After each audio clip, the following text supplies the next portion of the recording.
All right, you heard Frank Vogel, guys, speaking about the situation that happened there in the third quarter, the way the team rallied, the way that they protected their guy and kind of came to their guy's defense. That's what you hope to see. And you know, you were saying this earlier, Rob, in the pregame show, like when you don't know guys, it's hard, right? And you're getting to know guys on the fly, so you never know how guys are going to react in certain situations. What did you see from this Laker team tonight? I saw a team that came together and said, you know what, today was a bad thing. We've been bad on the road. You know, this is a golden opportunity for us to shine and show you what our mental capacity is and who we are. Do we have the gall to go out and take this game? Because think about it. I know we always sit in the room probably like this one's over. But somehow the Lakers said, you know what, let's tighten up our shoes and go at these guys. And they played better defense. They played better offense. They cut down their turnovers. They moved the basketball. They came together as a team. And that's what you have to do in situations together. You have to tighten up as a team and come together and be one. And the Lakers showed championship caliber quality tonight. Yeah, you never want a physical altercation to be the thing that brings your team together. But yet, when it happens, I think it showed us that, look, we might not have been playing the best basketball. We might not be in sync together yet, but we do like each other, and we do care about each other. And when LeBron got tossed, you could tell that brought them together. And I think that made them play better. You saw guys step up. Rob talked about Carmelo. Westbrook knew what he had to do. AD, sense of urgency on the defensive end stepped up. And collectively, they pulled out a game. It didn't matter that Detroit wasn't playing that good. They needed to show that they could stick together in a situation like that. And I think they did a pretty good job of showing. I would argue in a sense, too, that with all the veterans inside that locker room, this is probably what you should expect from a team like this. As Russ mentioned after the game, as we've talked about, you have one of two ways to go. And it's either you fold or you come together. And you expect this. I think as much as we sit here and we try to break down the games and we talk about the frustrations, you're already 8 and 9. You've had the influx of rotations and guys in and out due to injuries. But then you have something like this. It takes something like this to look your brother in the eye and say, we have to come together. It's at that point, it's at that time, and you lose your star in LeBron. How are we going to handle this situation? And I think what the Lakers did is exactly what you should expect from them. Not what you hope. It's what you expect from a veteran ball club. Yeah, I agree with you 100%. All right, good stuff, guys. More to come on Access. Russell Westbrook helped. Us down 15 going into the fourth quarter. You were really aggressive getting the team back into it. What's the mindset there in a situation like that? Just be aggressive, man. Part of my job and part of what I've been able to do for so many years is be aggressive, use my ability to be able to help my teammates out. And tonight, it must win for us. You know, Brian going out, and we got to find ways to win games, especially on the road. And tonight was a hell of a win for all of us. All Laker Nation, we needed this one tonight, and, you know, we got it. You mentioned LeBron goes out of the game. Of course, there's the situation with Stewart at midcourt. Russ, how did you guys get your composure? What did you see on that, and how did you come out after that? It's like adversity. When adversity hits you, you figure out what you're going to do. You fold or you come together. And that timeout, we came together. They still made a run, but we stuck together, stick to our principles, and came out with the win. A lot of stuff with you and AD in the fourth quarter on both ends of the court. What is that like for you? What are you seeing from Anthony Davis as you grow together? Just growth. Me and him talked about it many times. And it's us two, our offense, Brian. We figured out what worked for us in the fourth quarter, and we stick to it. We did that tonight. Got a shot every time down. Got any shot we wanted, and it was successful for it. Last thing for you, you mentioned that you needed this win. How do you guys build off of it, Russ? We got no choice now. Just go out and keep competing. We know what it takes. We know what we have to do from start of the game to finish. We can't have lapses. Teams is coming at us every night. They're giving us their best shot, and we know we got to come out and compete at a high level, and we did that tonight. So appreciate it, Russ. Thank you. Appreciate it. All right, good job, Mike. I do want to get your opening thoughts, Rob, just on that come from behind victory and the team kind of rallying behind an ejected. Yeah, when LeBron went out and then Detroit went on that run, I said, okay, this might be a wrap. We're going to have some chairs tonight and talk about some good stuff or some bad stuff. But what I want to talk about really is what Carmelo was able to do. You know, Carmelo had his woes from shooting the 3-ball on the road. 5 for 8 tonight. Shot it very well. Kept him in the game. Gave him a little spark. It's amazing how you get guys like that to start knocking down threes. It sparks the team. Back in the day, it used to be dunks, but his threes sparks the team. Next time they get a run. AD played very aggressive. Of course, Westbrook did. The attacks to the basket.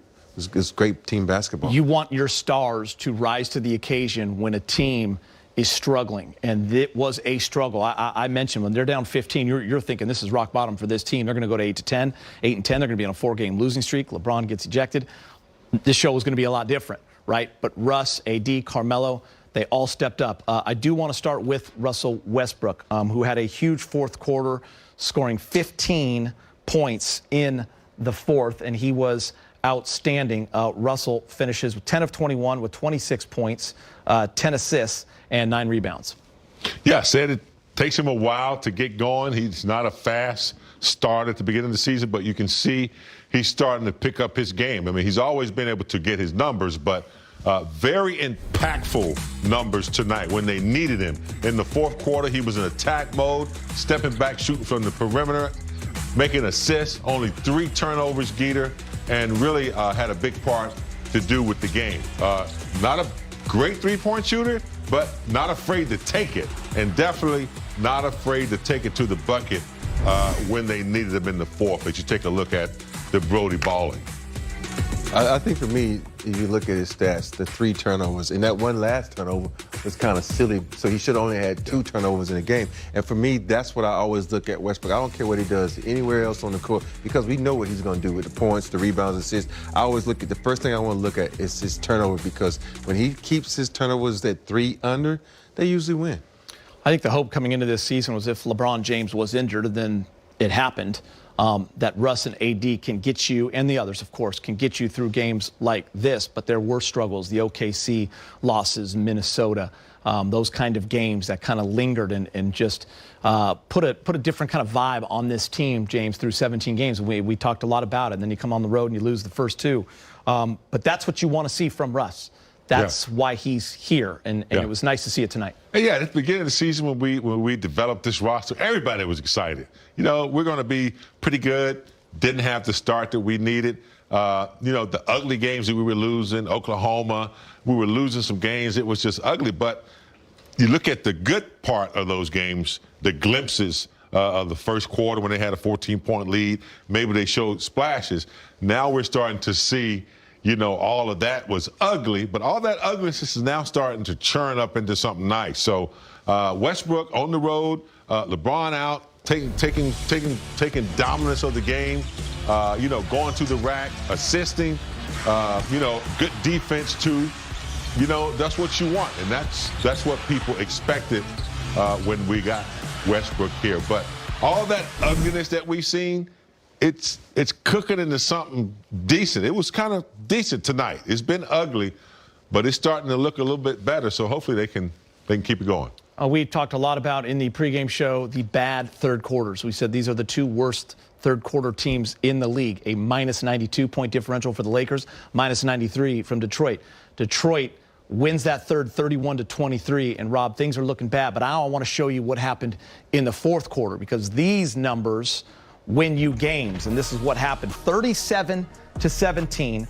The Pistons just 3 of 18, while the Lakers shoot 67%, and they go 3 for 7 from 3. And by the way, 5 blocks in that final period as well. Yeah, you know, the Pistons were hot the first 3 quarters from 3, and I think the Lakers say, hey, this is the fourth quarter, we got to bear down. And they went 1 for 6. They played very good D. I think Cunningham kind of showed he was a rookie. They shut him down. And Jeremy Grant, who was dynamic the whole game, they tried to key in him. They locked him down. You know, I think when the Lakers switch defensively, it kind of gets everybody antennas to go out. So they say, okay, we got to play a little better defense because there's going to be some mismatches around it. So, but the defense in the fourth quarter was awesome. And this is what we want the Lakers to do all the time, not just the fourth quarter, every quarter, because, you know, they're a defensive-minded team from Vogel, and AD getting back to that mindset where he wants to be the defensive player of the year, because he can be that. He can be the MVP. He just has to be aggressive from the jump ball.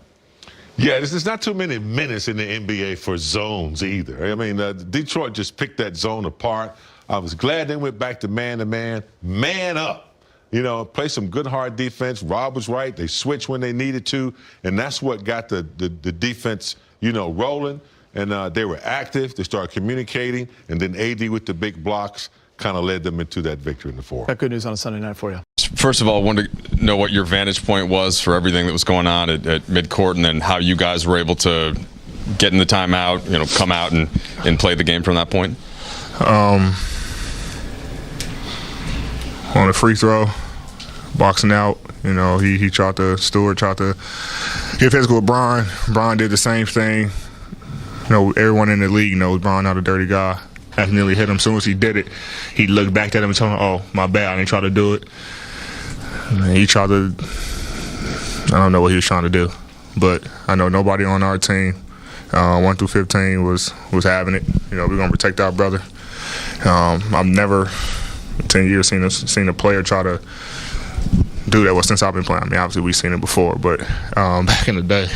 But in recent basketball, like, it was uncalled for. You got cut above your eye, accidental. Like, it wasn't on purpose, and we wasn't gonna allow him to keep charging our brother like that. Like, I don't know what he was trying to do, but we wasn't gonna allow that, and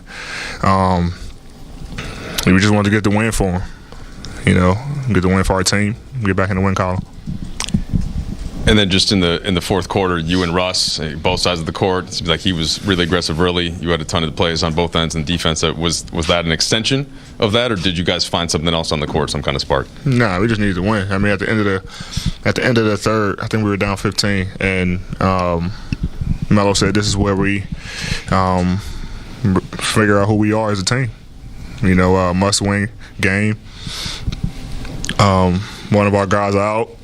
And guys just made some big plays, made some big shots. Russ, big three, big-time layups. Melo, big-time threes. Everybody on the defensive end, big-time plays. We were able to get the win, and we needed it. And, hopefully this can spark, a little fire under our, to get going. But it feels good to get back in the win column. And that was my question for you was there one player that stood out? You said it was Melo that got you guys together. How did you guys keep your composure through all this and then get yourself ready to play again? Just got to stay loose, stay ready. I mean, you get a break like that, especially when, a situation like that happens. The most important thing and the number one thing, you don't want anybody to get hurt. Their side, their players might feel a certain way, our players might feel a certain way, and you don't want anybody to get hurt out there. But I think we stayed composed, and we had it in our mind that we want to win this game, no matter what the circumstance was, no matter what the score was. We want to win this game, and we did it especially in the fourth quarter, playing how we're supposed to play, making the right reads, guys shooting in rhythm.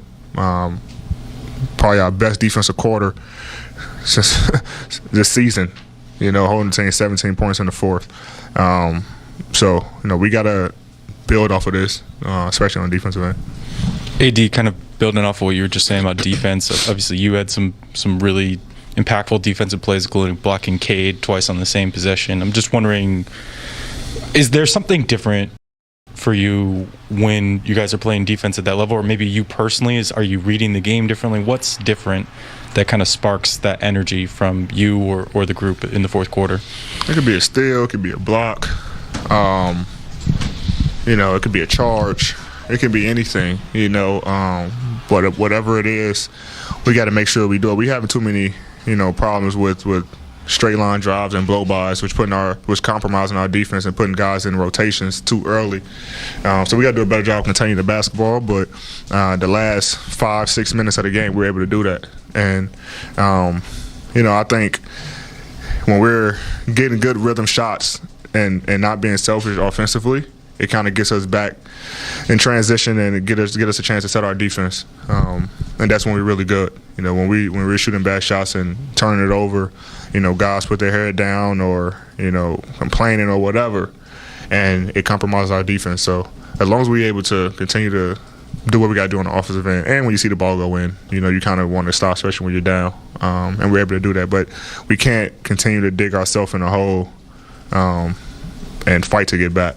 We need to be the ones that create leads and stick with them throughout the course of the game. AD, Russ had better numbers in the fourth quarter tonight than he had basically all of the Boston game. What do you think was working for him during that stretch, and how did you guys seemingly feed off his play? Because it seems like everyone's play raised. The dunk. That dunk just got us going, got him going, got his confidence up. I think he came back and hit a three. I think Diallo was talking to him. But that dunk kind of just sparked us. We already, playing a lot of energy, but that dunk kind of got us going.